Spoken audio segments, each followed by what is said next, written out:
En Inde, une jeune fille chrétienne de 16 ans s'est donné la mort à cause de la pression de ses voisins extrémistes. Le nouveau drame vient s'ajouter sur la liste des chrétiens persécutés dans le monde.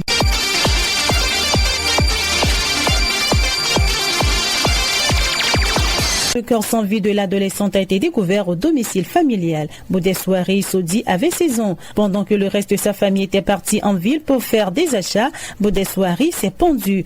De retour, son frère aîné Chitram s'est inquiété de ne pas voir sa sœur. En la cherchant, sa famille est alors tombée sur son corps inanimé. La jeune fille n'a pas laissé de lettres pour justifier son geste.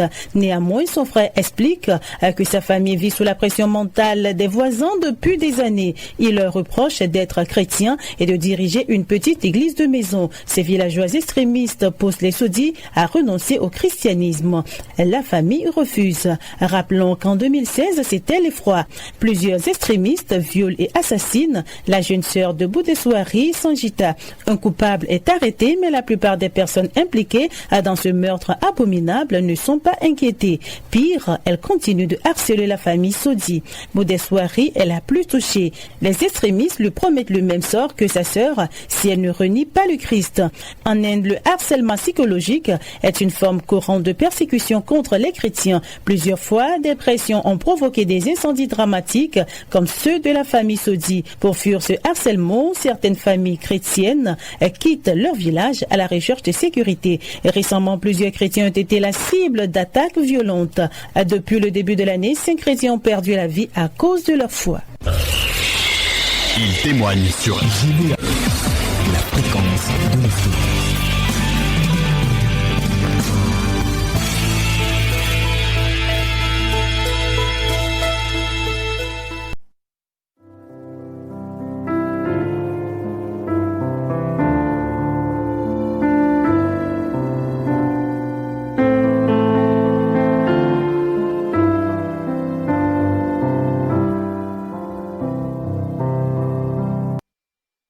Les Actes des Apôtres, chapitre 9. Cependant, Saul, respirant encore la menace et le meurtre contre les disciples du Seigneur, se rendit chez le souverain sacrificateur et lui demanda des lettres pour les synagogues de Damas, afin que s'il trouvait des partisans de la nouvelle doctrine, hommes ou femmes, il les amenât liés à Jérusalem. Comme il était en chemin et qu'il approchait de Damas, tout à coup, une lumière venant du ciel resplendit autour de lui. Il tomba par terre et il entendit une voix qui lui disait « Saul, Saul, pourquoi me persécutes-tu » Il répondit « Qui es-tu, Seigneur » Et le Seigneur dit « Je suis Jésus que tu persécutes. Il te serait dur de regimber contre les aiguillons. » Il tomba par terre et il entendit une voix qui lui disait « Saul, Saul, pourquoi me persécutes-tu » Il répondit « Qui es-tu, Seigneur » Et le Seigneur dit « Je suis Jésus que tu persécutes. » Il tomba par terre et il entendit une voix qui lui disait « Saul, Saul, pourquoi me persécutes-tu » Il répondit « Qui es-tu, Seigneur » Et le Seigneur dit « Je suis Jésus que tu persécutes. Je suis Jésus que tu persécutes. Je suis Jésus que tu persécutes. Je suis Jésus que tu persécutes. Je suis Jésus que tu persécutes. Je suis Jésus que tu persécutes.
Les Actes des Apôtres, chapitre 12.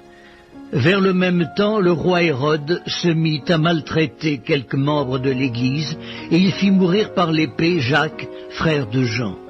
Voyant que cela était agréable aux Juifs, il fit encore arrêter Pierre. C'était pendant les jours des pains sans levain. Après l'avoir saisi et jeté en prison, il le mit sous la garde de 4 escouades de 4 soldats chacune, avec l'intention de le faire comparaître devant le peuple après la Pâque. Pierre, donc, était gardé dans la prison, et l'Église ne cessait d'adresser pour lui des prières à Dieu. La nuit qui précéda le jour où Hérode allait le faire comparaître, Pierre, lié de 2 chaînes, dormait entre 2 soldats, et des sentinelles devant la porte gardaient la prison. Et voici, un ange du Seigneur survint, et une lumière brilla dans la prison.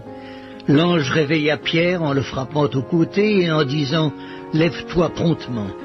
Les chaînes tombèrent de ses mains, et l'ange lui dit « Mets ta ceinture et tes sandales », et il fit ainsi. L'ange lui dit encore « Enveloppe-toi de ton manteau et suis-moi ». Pierre sortit et le suivit, ne sachant pas que ce qui se faisait par l'ange fut réel, et s'imaginant avoir une vision. Lorsqu'ils eurent passé la première garde, puis la seconde, ils arrivèrent à la porte de fer qui mène à la ville, et qui s'ouvrit d'elle-même devant eux. Ils sortirent et s'avancèrent dans une rue. Aussitôt l'ange quitta Pierre. Revenu à lui-même, Pierre dit « Je vois maintenant d'une manière certaine que le Seigneur a envoyé son ange, et qu'il m'a délivré de la main d'Hérode et de tout ce que le peuple juif attendait. » Après avoir réfléchi, il se dirigea vers la maison de Marie, mère de Jean, surnommée Marc, où beaucoup de personnes étaient réunies et priaient. Après avoir réfléchi, il se dirigea vers la maison de Marie, mère de Jean, surnommée Marc, où beaucoup de personnes étaient réunies et priaient. Pierre, donc, était gardé dans la prison, et l'Église ne cessait d'adresser pour lui des prières à Dieu.